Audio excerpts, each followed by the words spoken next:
Knox County students. My name is Andrea Menendez. I teach English at Central High School. I'm going to be teaching or going over the answers for English 3, Task 3. If you've not already completed this week's tasks, go ahead and stop the video, go back, do those, and then come back and we'll go over the text and the answers together. So for our overview and objectives, today we're going to be talking about the expository essay. The purpose of an expository essay is for the writer to communicate ideas and information about a topic to specific audiences for specific purposes, so like any other essay. Expository essays are often written to define or describe a subject, which is the one we'll be reading about today, to provide directions for how to do something like a manual, or to compare subjects by exploring how they are similar and different. That last one you've probably done before. So basically with expository essays, there's 3 different structures you can use, and we'll be talking about the first one today.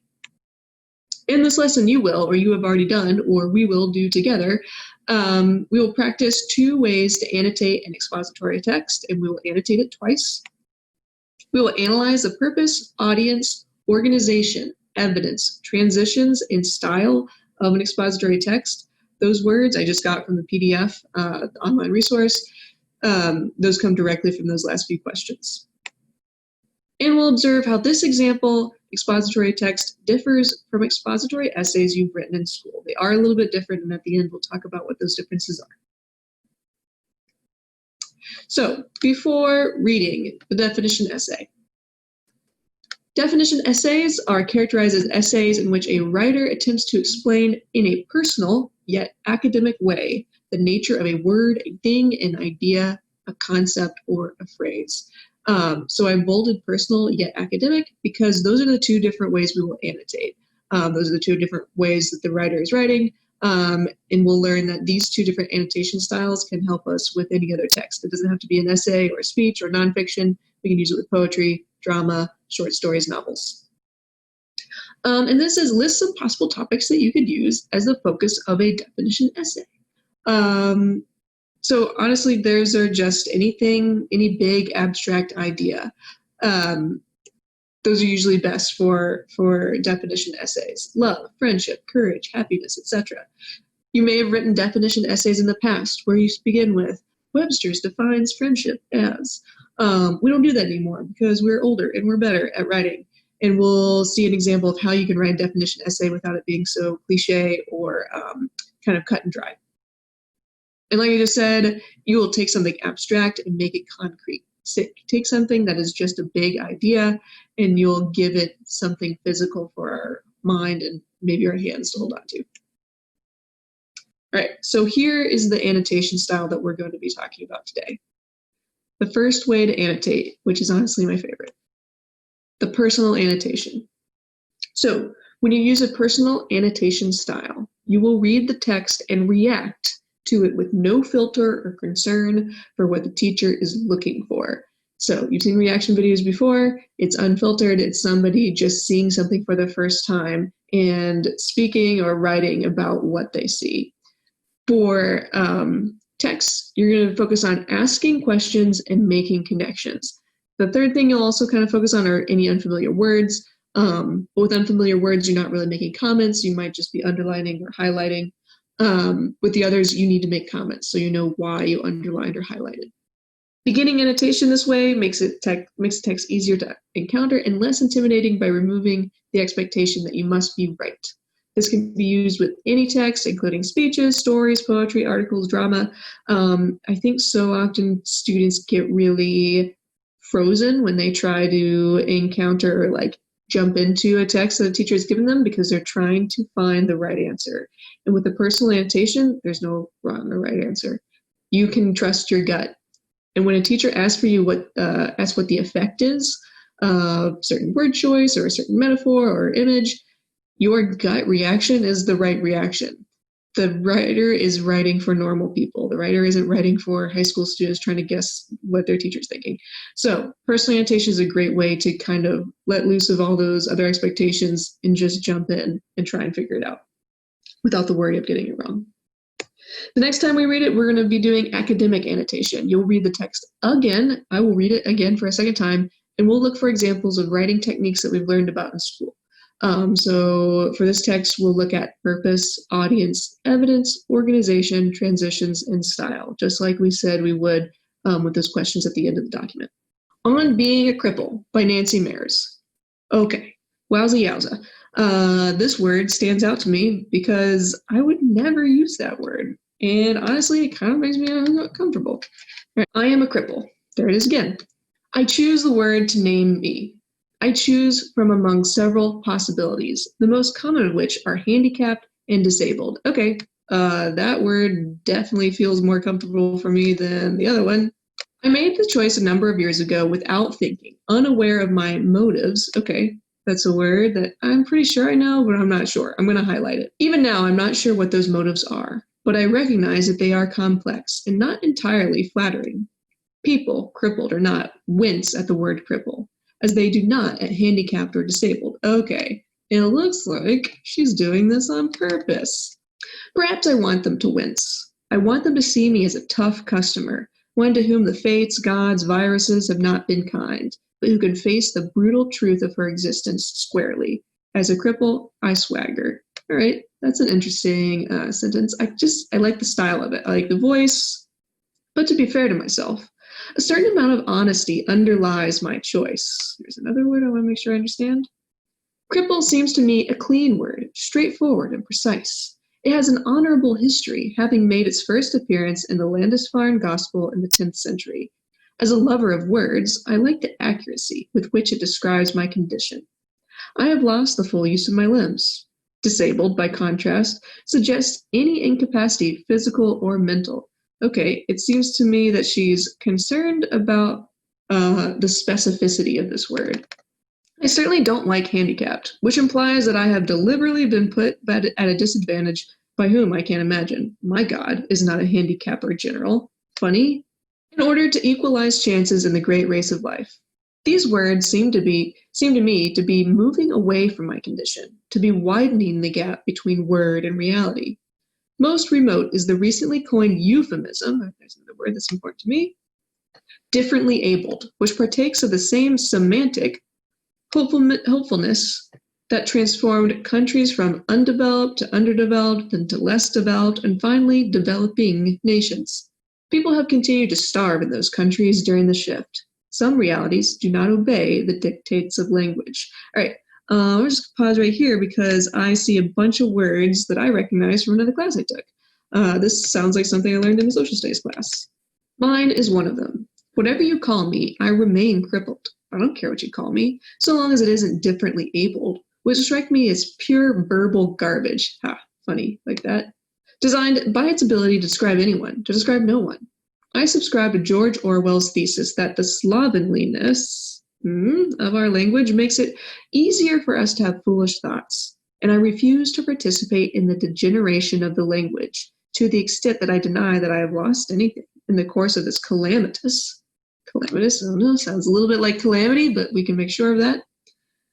Calamitous disease. I refuse to pretend that the only differences between you and me are the various ordinary ones that distinguish any person from another. But call me disabled or handicapped if you like. I have long since grown accustomed to them. And if they are vague, at least they hint at the truth. Moreover, I use them myself. Society is no readier to accept crippledness than to accept death, war, sex, sweat, or wrinkles. I would never refer to another person as a cripple. It is the word I use to name only myself. All right, I see two things in the last little bit here. This list is really stands out to me. And I'm just going to write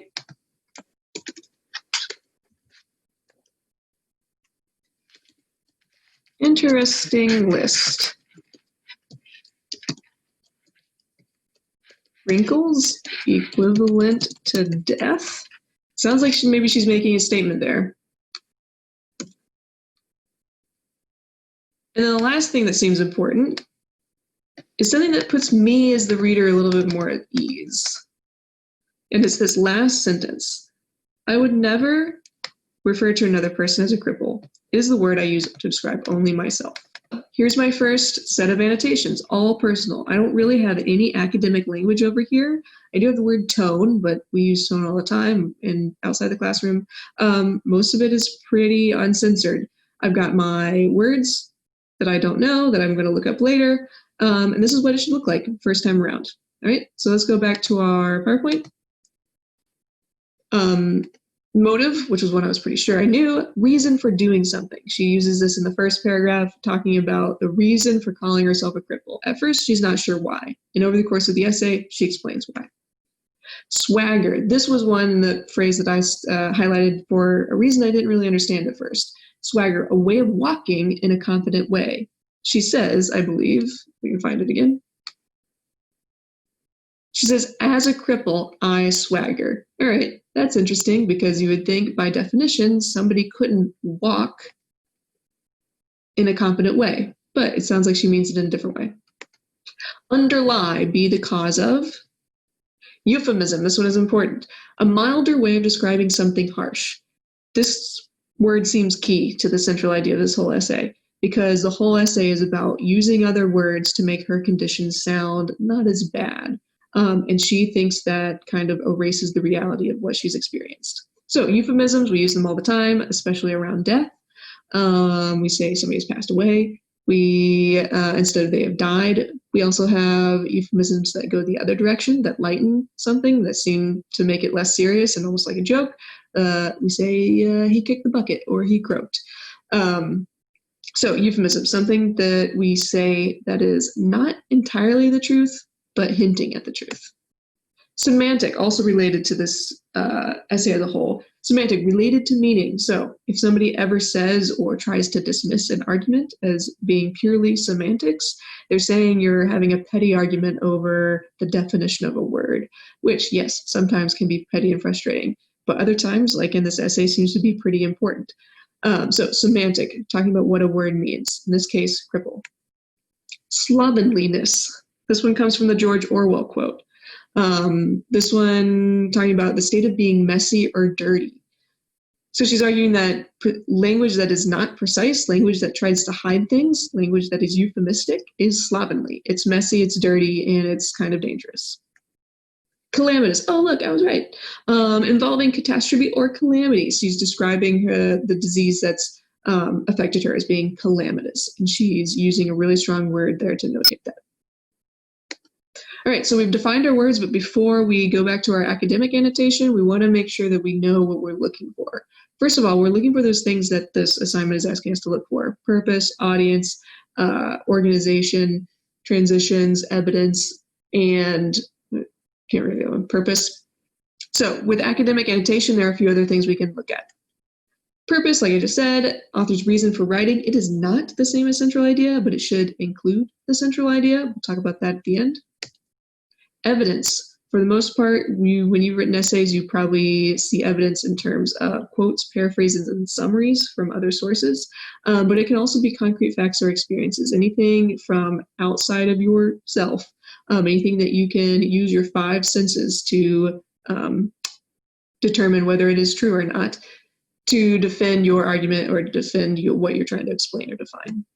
Transitions, pretty basic. You've learned this before. To be fair, for example, however, next, additionally, we'll look for those words that connect ideas. Diction. This one is really, really important because this whole essay is all about words, and so therefore she's using a lot of strong word choice. Diction is just a specific word choice that usually has a specific effect on the audience. So with your personal annotations, that's when those become really important because all of your reactions are true. All of your reactions are hinting at something real that the author wanted you to feel. So with diction, you're going to be looking for words that have a strong effect on you. And connotation is related to that.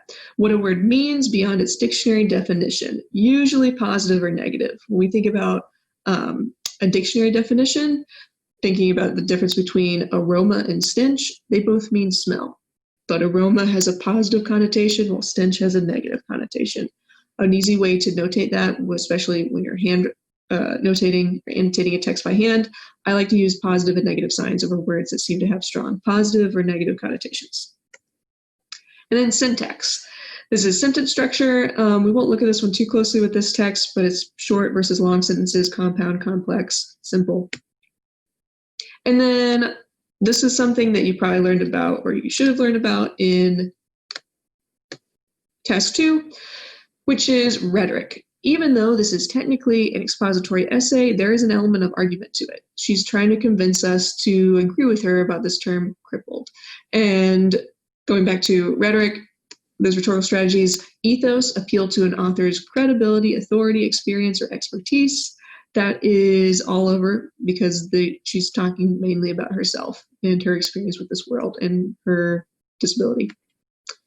Pathos appeal to emotions of the audience. She's using that strong word choice to get an emotional reaction out of us, and she says so in the first paragraph. Logos appeal to the intellect of the audience. Our assignment asks us to look for evidence, and that's going to be logos.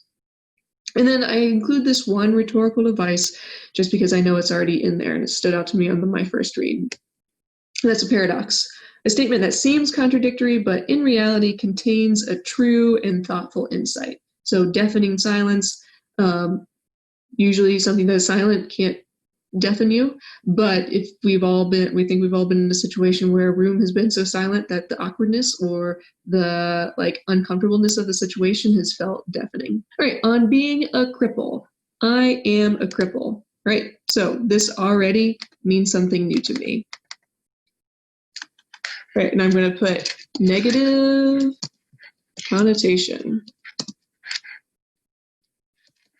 Causes a strong reaction in the reader. I'm being a little less personal. I'm not necessarily using I anymore, although I still can. But if I'm going to write an essay about this later, it's probably good to go ahead and start transitioning to third person pronouns. I am a cripple. I choose this word to name me. I choose from several possibilities, the most common of which are handicapped and disabled. I made the choice a number of years ago without thinking, unaware of my motives for doing so. Right off the bat, this seems like not great ethos, right? It doesn't sound like she's giving herself a lot of credibility. Up next, we have, as a cripple, I swagger. So there's our paradox. But to be fair, there's a transition. But to be fair to myself, a certain amount of honesty underlies my choice. Cripple seems to me a clean word, straightforward and precise. It has an honorable history, having made its first appearance in the Lindisfarne Gospel in the 10th century. All right, that sounds like evidence to me. The Lindisfarne Gospel in the 10th century.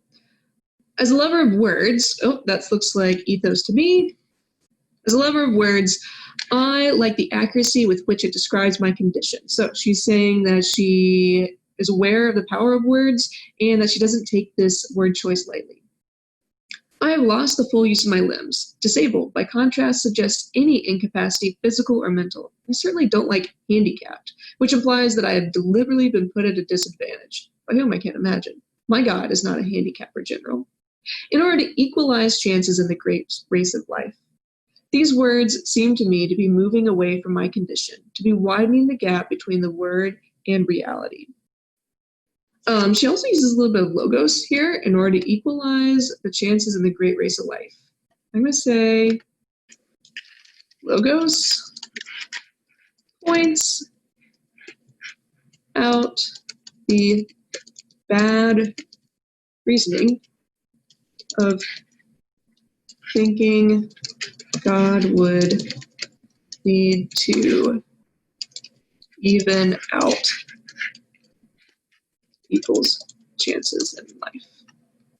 These words seem to be moving away from my condition, widening the gap between word and reality. Most remote is the recently coined euphemism differently able, which partakes of the same semantic hopefulness that transformed countries from undeveloped to underdeveloped, then to less developed, and finally to developing nations. People have continued to starve in those countries during the shift. Some realities do not obey the dictates of language. Mine is one of them. Whatever you call me, I remain crippled. But I don't care what you call me, so long as it isn't differently abled, which strikes me as pure verbal garbage, designed by its ability to describe anyone, to describe no one. I subscribe to George Orwell's thesis that the slovenliness of our language makes it easier for us to have foolish thoughts. We have some more evidence there with the Orwell quote. And I refuse to participate in the degeneration of the language to the extent that I deny that I have lost anything in the course of this calamitous disease. That sounds like pathos to me. Calamitous.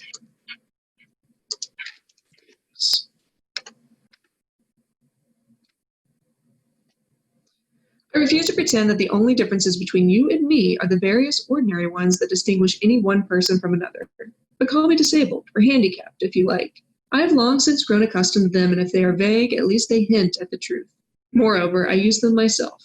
Society is no readier to accept crippledness than to accept death, war, sex, sweat, or wrinkles. I would never refer to another person as a cripple. It is the word I use only to name myself. But I would say I see ethos and pathos down there at the bottom. Ethos because she's describing herself and her own philosophy about life, and pathos because she's admitting and showing how she's sympathetic to people who may disagree with her. She's making an argument. She's explaining why she likes this word, but at the end of the day, she is making an argument about why she chose this word. And she's still recognizing the opposition and accepting the fact that not everybody's going to agree with her. Right? So I could have annotated a lot more, but most of my highlights stayed the same. I noticed that I could look at them in a personal way, and then I could look at them in an academic way. A lot of them ended up staying the same. So let's go back and see what we have left to do. So we did our annotations. And after reading, let's go ahead and talk about purpose. I said earlier that you needed to do a little bit more than the purpose itself. You need to be more specific. In elementary school, you probably learned 3 main purposes: to inform, to persuade, and to entertain. And they're a great place to start, but they're not enough. Now we're a little bit older and wiser, and we can be more specific. In a lot of texts, unless they're purely for entertainment, a lot of them do touch on all 3 of these: information, persuasion, and entertainment. I was entertained by this essay, and I said several times she is making an argument for this word. But first and foremost, we said this is a definition essay. She's defining what it means to be crippled and why it's important to her.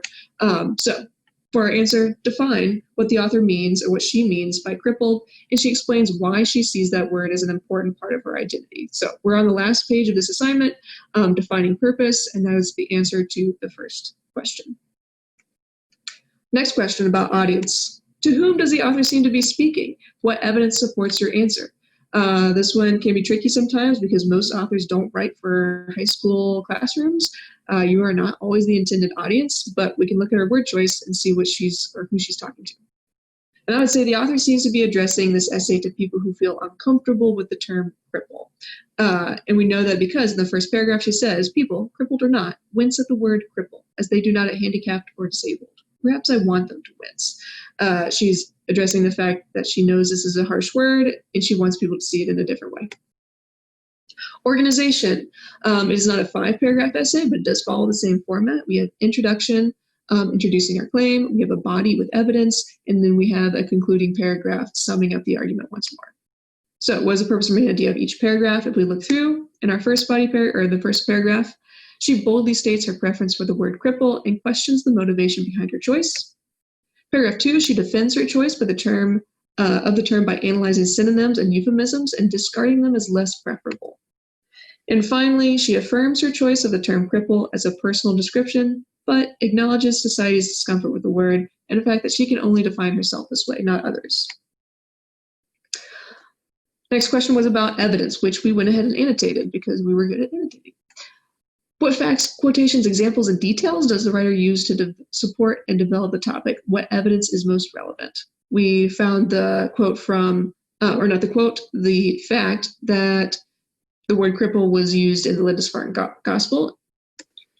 And then we used the quote from George Orwell about the slovenliness of our language, making it easier for us to have foolish thoughts. That contributes to our argument that precise language that is not euphemistic, is the most important way to speak. And then transitions, we marked a couple in our annotations. There are a few more that we didn't catch. What words does the writer use to connect and clarify relationships between ideas and create and move the reader from one part of the essay to the next? We found even now, to be fair, as a cripple, moreover, those we use transition between paragraphs and within paragraphs themselves. And then finally, style, what I think is the most important, most interesting, because this whole essay was about word choice. What are examples of precise and vivid diction that the writer uses to explain and describe the topic? Tough customer, cripple, swagger, verbal garbage, handicap, or general, these were all words that stood out to us in both reads. And they all give us a similar kind of tone and attitude. So this isn't asking you this in your assignment, but I really dislike identifying strong diction and then not talking about why it's strong or why it's important. So what is the effect? I thought, as I was reading back through these words, that these words strike a really firm tone.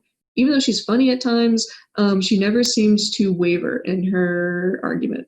Like her thesis, she doesn't like to avoid topics or phrases that make people uncomfortable. At the same time, these words also add elements of humor. They help make a tough message, an uncomfortable topic, easier for the reader to digest and accept. So the whole thing seems a little paradoxical. The fact that she is arguing for and describing the importance of these words that make us uncomfortable, but she's doing it in a way that doesn't really make us uncomfortable anymore. Not by the end. By the first paragraph, yes. By the end, she addresses the opposition, recognizes that not everybody's going to agree with her, and she also kind of sprinkles in those humorous quotes and moments throughout the other paragraphs. All right, so I did say at the beginning that this was going to be slightly different than an expository essay that you would write in an English class, most likely. Maybe some of you have written an essay like this before. But most times, at least when I ask students to write an expository essay, you're going to be writing an essay based on another text. You do this for the EOC, you do it for state tests. For example, you may read a speech and be asked to write an essay that identifies the central idea and explains how that idea develops over the course of the text. You've probably written a million of those because I've written a million prompts just like it. So this one is different because it's not based on one text. It's mostly based on personal experience. The example we just analyzed is more like a personal essay. Although it does include kinds of evidence, this is not evidence taken from one specific text. But that doesn't mean it's not valid to look at and it's not important, because when applying for colleges, you may choose to write an expository definition essay as your personal statement. You'll be asked to write a lot of essays for college applications, and almost everyone will ask you about some sort of personal statement. You may choose an abstract value such as perseverance, adversity, curiosity, and define what that value means to you and how it has shaped who you are today, which would be very similar to what we just read about. So check your understanding. What is the purpose of a definition essay? Why is it helpful to define an abstract concept, phrase, or idea subjectively? That's interesting, subjectively. Why would we want to define anything subjectively? Journalists are told not to be non-biased. Anytime you write a research paper, you want to be as non-biased as possible. However, if you can take something really big and abstract and add a human element to it, you can make it more interesting to read.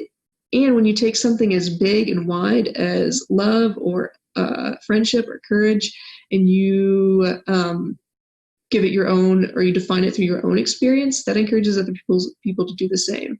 And it takes something that could be very opaque and dense and difficult to understand and makes it so it's more accessible to everybody. So let's review. What did we learn today? Expository essays. It's an essay that explains something, that exposes something. We talked about definition essays, and we saw one that did something more sophisticated than starting with a dictionary definition. Personal and academic annotation, both of them are really valid. I encourage you to try both on every single text that you are asked to annotate. Go through it once, react, and ask questions, and go through it a second time, and look for all those things that your teacher is asking you to find examples of, whether it's rhetoric, poetic devices, short story devices, because it's going to be a lot easier the second time around. Purpose, it needs to be more specific than to entertain, to persuade, or to inform, and make sure you include something more specific, some sort of semblance of the central idea when you're explaining the purpose. Evidence, we know it as direct quotes, summaries, and paraphrases, but when you're writing something personal and you're writing something not based on a direct text, your choice for evidence becomes a lot more broad. Style, all about word choice, diction, connotation. Choose words that you know will make your audience feel what you want them to feel. And remember, when you're reading something and you feel something, you're right. Your feelings are valid and they make sense. And you need to make sure that you don't forget what you felt when you read through something the first time, because chances are that's the effect the author wanted it to have. All right. That's it. Thank you so much. I hope you learned something. I hope it's helpful to you. And I hope I get to see all of my students again in August. Thank you. Bye.